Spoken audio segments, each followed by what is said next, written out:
Saudação de paz, queridos amados irmãos, tudo bem com vocês? Eu sou Flávio Teixeira, é muito bom ter essa oportunidade de estar aí do outro lado da sua telinha. E hoje, passando aqui para a quarta lição da revista de adultos, revista essa da editora CPAD, que estamos na quarta lição do quarto trimestre, lição essa que vai cair no dia 27 de outubro de 2019. E o título da lição é A Degeneração da Liderança Sacerdotal. A lição vai tratar sobre a liderança de Israel, representada pelo juiz, sacerdote Eli e sua casa e seus dois filhos, Ofni e Finéias. E nessa lição, vamos ver como esta família perdeu um grande título quando desvalorizou a honrosa oportunidade que Deus lhe deu de serem canal de bênção para todo o povo de Israel. E se você estiver passando aqui pela primeira vez no canal, desde já eu gostaria de lhe pedir que você já se inscrevesse no canal e também, logo após, tocasse aí no sininho para continuar recebendo as novas notificações de novos vídeos. E se você, que já faz parte desse canal, dessa família, se você já puder já deixar o seu like, será muito bom. E no final, não esqueça de deixar um comentário nos informando do que você achou dessa pré-aula. Além de o seu comentário nos incentivar a continuar fazendo esses vídeos de pré-aula, o seu comentário também fará com que esse vídeo alcance outras pessoas. Não esqueça disso. Esse vídeo, quando você comenta, faz com que outras pessoas também sejam alcançadas, tá bom? Querido professor, querido aluno da Escola Bíblica Dominical, não importa se é a sua revista da CPAD ou da Betel, não deixe de fazer a sua leitura diária. O texto áureo da revista da CPAD é 1 Samuel capítulo 2, versículo 23, e disse-lhes: Por que fazeis estas coisas? Porque ouço de todo este povo os vossos malefícios. E a verdade prática diz: evitemos o pecado a todo custo, pois a sua prática leva-nos ao mais baixo nível espiritual e moral. A leitura bíblica em classe está no primeiro livro de Samuel, capítulo 2, versículo 22 a 25, no capítulo 3, versículo 10 a 14. Não deixe de fazer essa leitura em classe. E essa lição tem 3 objetivos específicos que você não pode fugir deles, que são destacar a degeneração dos filhos de Eli, pontuar a sentença do juízo de Deus e mostrar as consequências do pecado. E nessa quarta lição ela está falando sobre a vida de 2 jovens que tinham uma chamada divina, porém não souberam valorizar o que Deus colocou em suas mãos. Esses 2 jovens se chamam Ofni e Finéias. Seu nome significa Ofni, boca de bronze, e Finéias, pugilista ou pertencendo ao punho. Talvez o significado do nome dos jovens já fala muito bem da dureza dos seus corações. Esses 2 jovens são filhos de Eli, que é o sumo sacerdote de Israel e também juiz do povo de Deus. Vejamos no tópico dessa lição como foi o fim trágico dos filhos de Eli, que nos ensina que todo pecado, dependendo do tempo que se leve, ele terá sua consequência, seja imediata ou não, como vemos em Provérbios 14, versículo de número 14. E o primeiro tópico da lição diz: a degeneração dos filhos de Eli. Vamos ler rapidinho aqui o subsídio que está na revista de professores, que eu achei muito interessante. Esses 2 filhos tinham a responsabilidade de cuidar do que era sagrado, principalmente da Arca da Aliança. Eles viviam também daquilo que era sagrado. A história dos 2 filhos de Eli chama-nos a atenção para o perigo de profanar o que é santo. Querido aluno e professor da Escola Dominical, se você puder, lembre a sua classe que o pecado não acontece de uma hora para outra. Como a gente bem vê em Gênesis capítulo 4, versículo 7, quando Deus conversa com Caim, Deus vai dizer que o pecado está batendo à sua porta, porém ele deve dominar esse pecado. Ou seja, o que Deus está dizendo é que o pecado está começando a ser gerado e ele pode muito bem controlar, dominar esse pecado. E Tiago vai explicar muito bem sobre isso na sua epístola, no capítulo de número 1, versículo 14 e 15. Seria muito bom você fazer essa leitura na sua classe. Primeiro subtópico: quando não valorizamos o que Deus nos deu. Segundo o relato bíblico, ele era avançado em idade, já na idade de 98 anos de idade, como vemos em 1 Samuel capítulo 4, versículo 15, sobre este homem. A Bíblia não nos informa de seus pecados, o que entendemos que ele possivelmente era um homem bom, justo. Porém, a Bíblia deixa bem claro que houve uma negligência dele para com os seus filhos quando ele deixou de repreendê-los. E Tiago, capítulo de número 4, versículo 17, diz que aquele que sabe fazer o bem e não faz, está pecando. Ele foi um grande líder espiritual para o povo de Deus, porém um péssimo líder em sua casa, esquecendo que o amor e a disciplina devem caminhar de mão dadas, como vemos nos textos de Deuteronômio, capítulo 8, versículo 5, Salmos de número 94, versículo 12, Provérbios de número 13, verso de número 12, e Hebreus, capítulo 12, versículo de número 6, onde o texto diz: porque o Senhor disciplina aquele que ama e castiga todo aquele que conhece como filho. Ou seja, quem é pai de verdade, ele vai ver o seu filho no erro, mas não vai permitir que o filho continue no erro. Ele irá fazer de tudo, corrigindo este filho, para que ele saia do mau caminho, repreendendo. Não podemos esquecer que omissão também é pecado. Logo, o Senhor não demoraria a derramar sua ira sobre a casa de Eli, como foi profetizado em 1 Samuel, capítulo 3, versículo de número 12. O segundo subtópico diz: fazendo uma troca. Era para os filhos de Eli darem continuidade ao ministério do pai, porém preferiram amar o pecado, transformando o lugar de adoração em um antro de devassidão. Paulo menciona que os que são mais amigos dos prazeres do mundo, na verdade se tornam inimigos de Deus, como vemos em 2 Timóteo, capítulo 3, versículos número 4. Muitos estão barganhando a posição que o Pai lhe concedeu, valorizando mais ainda seus ministérios, glorificando muito mais a si mesmo e esquecendo da responsabilidade que tem de representar o reino. E para isso, deve se manter fiel, santo, aquele que vos vocacionou. Ofni e Finé desprezaram o que Deus colocou em suas mãos, assim como Esaú desprezou o direito de primogenitura, como vemos em Gênesis capítulo 34, preferindo um prazer momentâneo do que aquilo que poderia ser eterno. Como desprezaram o seu propósito ministerial, cometendo vários pecados, pecados esses que estão registrados em 1 Samuel capítulo 2, versículo de número 12 a 17, e alguns desses pecados são, dentre tantos pecados, um deles é pegar além do que estava no altar como direito para eles.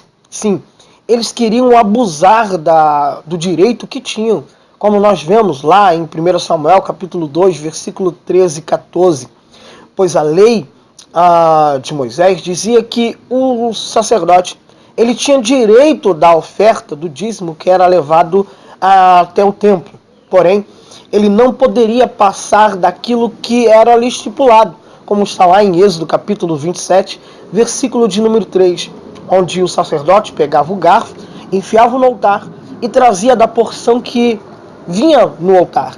Mas Ofni e Finéias não, ele queriam a gordura. E lembrando que Levítico capítulo de número 3, versículo 3 a 5, o texto é bem claro afirmando que os sacerdotes não poderiam ir além, que eles deveriam ficar somente com aquilo que era lhe dado, e a gordura era toda do Senhor. Uma pausa por causa do barulho. Um outro pecado que está bem explícito na Bíblia Sagrada, aí no primeiro livro de Samuel, capítulo de número 2, é que eles cometiam pecados sexuais com as mulheres que trabalhavam à porta do templo. Rapaz, era muita ousadia. Os camaradas profanavam o próprio templo fazendo relações sexuais com as mulheres que trabalhavam na casa de Deus. E pelo que percebemos na narrativa bíblica, Eli, de maneira alguma, demonstra um esforço em corrigir os seus filhos, ignorando seus atos pecaminosos. E infelizmente muitos obreiros estão agindo da mesma maneira como Ofni e Finéias, que ao mesmo tempo que têm contato com o que é sagrado, brincam com o profano, zombando da igreja, da fé dos irmãos e zombando do próprio Deus. Terceiro subtópico, as consequências para quem peca. Isso mesmo, há uma consequência. No livro de Naum, capítulo 1, versículo 3, o profeta diz que o Senhor é tardio em irar-se. Ele dá a oportunidade para o homem se arrepender, mas ele é grande em poder e ao culpado ele não tem por inocente, porque a consequência virá. E para o pecado dos filhos de Eli, não haveria mais tribunal humano, pois eles pecaram diretamente e deliberadamente profanando as coisas de Deus. Logo, o juízo não seria humano, mas sim divino. E no livro de Números, capítulo 18, versículo 32, o texto diz que não se deve profanar as coisas sagradas do Senhor, pois os filhos de Israel que profanassem logo morreriam. Ou seja, Ofni e Finés sabia melhor do que ninguém que profanar as coisas de Deus, o resultado e as consequências seria a morte.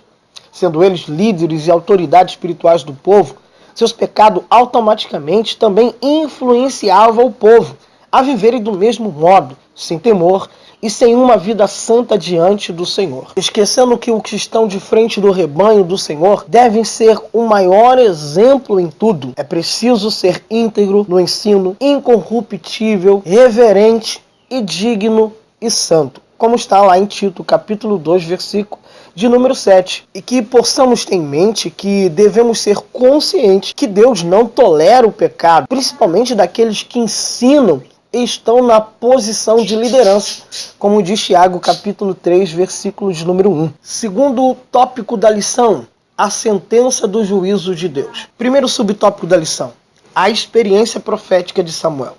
Quando a gente lê o capítulo de número 3, quando Deus fala com Samuel, o texto nos revela, no capítulo 3, versículo 1, que a palavra do Senhor era muito rara e as visões naqueles dias eram de difícil frequência. Havia poucas visões e Deus quase não falava com seu povo. E aí, que parece que Samuel se coloca numa prova com Deus, porque ele recebe de Deus uma exortação, a qual ele tem que entregar o seu líder espiritual, o seu mentor, o seu discipulador. Seria algo muito difícil você levar uma mensagem diretamente de exortação para a sua liderança. Você teria coragem? Principalmente em uma época que a voz de Deus era muito rara, Samuel ouviu a voz de Deus claramente falando com ele, como vemos no capítulo 3, versículo de número 10. E nessa experiência, o jovem profeta recebeu uma séria comunicação divina, uma mensagem, e quando a gente percebe isso, vemos que Deus não faz acepção de pessoas.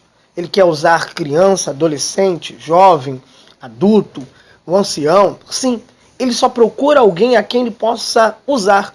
Como vimos em Ezequiel, capítulo de número 30, versículo 22, que ele procura aqueles que estão na brecha, aqueles que se colocam no momento da intercessão pelo povo. Como vemos lá em Salmos, que ele procura os fiéis da terra. Sim, ele está à procura de alguém e a voz de Deus continua ecoando, como está escrito em Isaías capítulo de número 6. A quem enviarei e quem há de ir por nós? Você está disposto para ser boca de Deus na terra? Está à disposição, está na brecha, pois Deus quer lhe usar. E o segundo subtópico diz, a sentença pronunciada. Deus certamente deu à casa de Eli várias oportunidades para ele se arrepender. Por isso, a demora de Deus permitindo que os dois filhos de Eli profanassem continuamente a casa de Deus. E essa demora de Deus castigar, vir com juízo em cima dos filhos de Eli, que estavam fazendo coisas absurdas, me faz lembrar do porquê que Jesus está demorando para voltar e buscar a sua igreja. É como a gente lê lá em Lucas capítulo de número 15, versículo 7, e Atos capítulo 17, versículo 3. A demora de Deus é para que o pecador tenha tempo para se arrepender, para que no grande dia do juízo ele não diga que não teve oportunidade. Porém, como não houve arrependimento, Eli recebeu uma sentença por meio de um profeta desconhecido e também do profeta Samuel, que ele iria punir toda a sua casa, como está no capítulo 2, versículo 31. Ou seja, o cálice da ira de Deus estava transbordando. E isso me chama a atenção porque Pedro, na sua primeira epístola, capítulo 4, versículo 17, nos informa que o juízo de Deus não começará fora da casa, mas o juízo de Deus, ele começa primeiro para os da casa, para depois alcançar os de fora. E não se esqueça, Gálatas capítulo 6, versículo 7 nos informa que Deus não se deixa se escarnecer. Tudo que o homem semeia, certamente ele colherá. Deus observa, dá oportunidade, mas a sentença vem. E a sentença para os filhos de Israel veio na invasão dos filisteus, quando houve muitas mortes, e dentre eles estavam os filhos de Eli, Ofni e Finéia. E também a consequência dessa sentença foi que eles perderam a Arca da Aliança, que representava a presença de Deus em Israel. E ao levarem a triste notícia para o sacerdote Eli, ele cai da cadeira, como todo mundo conhece a história, e morre com o pescoço quebrado. A notícia também chega na nora de Eli, que estava grávida, e ao receber a notícia entrou em trabalho de parto.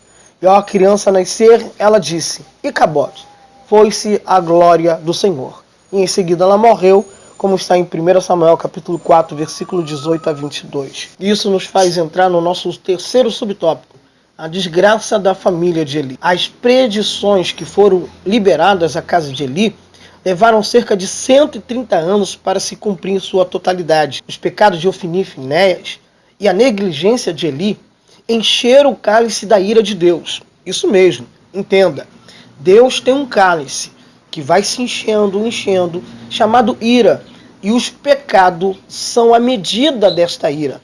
Como você vê em Gênesis capítulo 15, versículo 16, e 1 Tessalonicenses capítulo 2, versículo 16. Como o cálice de Deus transborda, a sentença foi decretada. Deus agora está dizendo que a casa de Eli não haveria mais oportunidade para ela. E nessa sentença liberada pelo profeta desconhecido e por Samuel, resultaria na morte de 85 sacerdotes da linhagem de Eli, nos dias de Saul, como vemos em 1 Samuel capítulo 2, versículo de número 18. E nos dias de Salomão, Abiatar foi expulso. Abiatar, descendente da casa de Eli, foi o último sacerdote a estar de frente do templo, e sendo ele expulso, e daí em diante a descendência de Eli foi substituída pela descendência de Isadoc. Daí para frente, a descendência de Eli viveram debaixo da pobreza, ao ponto de viver de favores para poder sobreviver, como foi liberado lá em 1 Samuel capítulo 2, versículo 36. Professor, não deixe de ler esse texto. Terceiro e último tópico, as consequências do pecado. Como eu já disse em Gálatas capítulo 6, versículo 7, Deus não se deixa escarnecer. Uma hora, o cálice divino enche, se transborda. E aí, o primeiro tópico da lição diz: o preço do pecado. Embora Deus perdoe todo o pecador que se arrependa, não podemos deixar de esquecer e de informar que o pecado tem a sua consequência, como vamos ver na vida de alguns personagens bíblicos. Adão e Eva, ao pecar, foram expulsos do paraíso e, com consequência também, eles sofreram morte física e espiritual. Caim, ao matar Abel, se afastou da presença de Deus. Saul, ao pecar, sofreu grandes perturbações mentais e espirituais. Davi teve grandes decepções e desespero. Jacó teve que se afastar de toda a sua família e viveu por anos com medo do seu irmão Esaú. Acã, ao pecar, levou a sentença para toda a sua casa, como a gente vê em Juízes capítulo de número 7, quando o seu pecado é revelado para todo Israel, toda a casa, todo Israel vai apedrejar Acã e toda a sua família.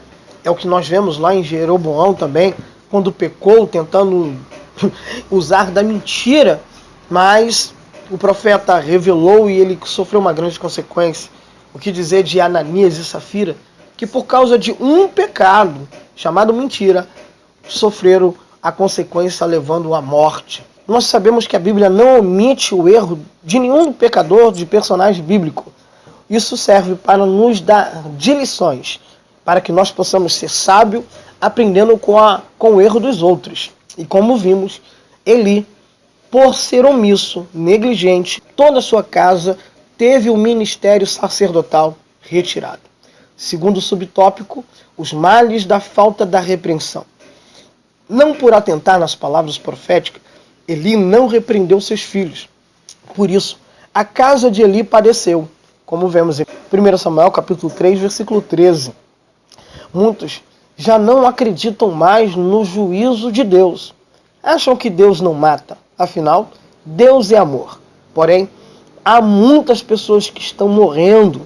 Não são famosas e por isso as pessoas não sabem. Mas a mão de Deus está pesando. E como diz o escritor aos Hebreus, horrenda coisa é cair na mão de Deus. Lembrando que Eli tinha dupla autoridade para repreender seus filhos. Autoridade de pai e autoridade sacerdotal. Porém, preferiu ser omisso. A Bíblia afirma que se nossos filhos não forem bem encaminhados no caminho do Senhor, esses filhos se tornarão vergonha para os seus pais. Como vemos lá em Provérbios capítulo 29, versículo de número 15. E lembramos que quem dá direção para os filhos são os pais. Como você vê lá na vida de Josué, no capítulo 24, versículo 15, onde ele afirma, eu e minha casa. Ele tomou a decisão por ele, pela esposa e pelos filhos, dizendo, vamos servir a casa do Senhor. A minha casa ficará no caminho do Senhor. Como lemos também, Salmo de número 127, verso de número 4, aonde o salmista diz, como flecha na mão do valente, assim são os filhos da mocidade. O que o salmista está ensinando é, quem determina o alvo, a direção, a velocidade para a flecha, chamada filho, são os pais, pois é os pais que cuidam das flechas em suas aljavas. Logo, o direito de dar direção para os filhos não é dos filhos, é do pai. Uma grande lição para nossas vidas. Porque quem ama não é omisso, quem ama não é negligente, quem ama corrige, como diz Hebreus capítulo 12, do versículo 9 a 11. Terceiro e último subtópico, pecados voluntários deliberados não têm perdão. O apóstolo João disse que há pecados pelos quais nem devemos orar. Primeira epístola de João, capítulo 5, versículo 16. Não deixe de ler em sua classe também, professor, se você puder, Hebreus capítulo 10, versículo 26 a 31. Para a gente ganhar tempo, vamos terminar a nossa lição. E não esqueça de deixar o seu like. Você que está assistindo aí pela primeira vez, se inscrever nesse canal, pois vamos ter muitas outras pré-aulas. E a gente encerra dizendo, as consequências do pecado virão. E só existe uma forma de aplacar esse juízo divino. Provérbios capítulo 28, versículo 13 diz, quem encobre o seu pecado nunca prosperará. Mas aquele que confessa e não tem remorso, mas aquele que confessa e deixa, alcançará a misericórdia do Senhor. E chegamos ao fim da nossa pré-aula desse subsídio da Escola Bíblica Dominical da revista da CPD. Eu espero muito em Cristo Jesus ter acrescentado aí para a sua preparação. Mas não deixe de fazer a sua preparação e o seu planejamento de aula. Fiquem todos na paz de Cristo.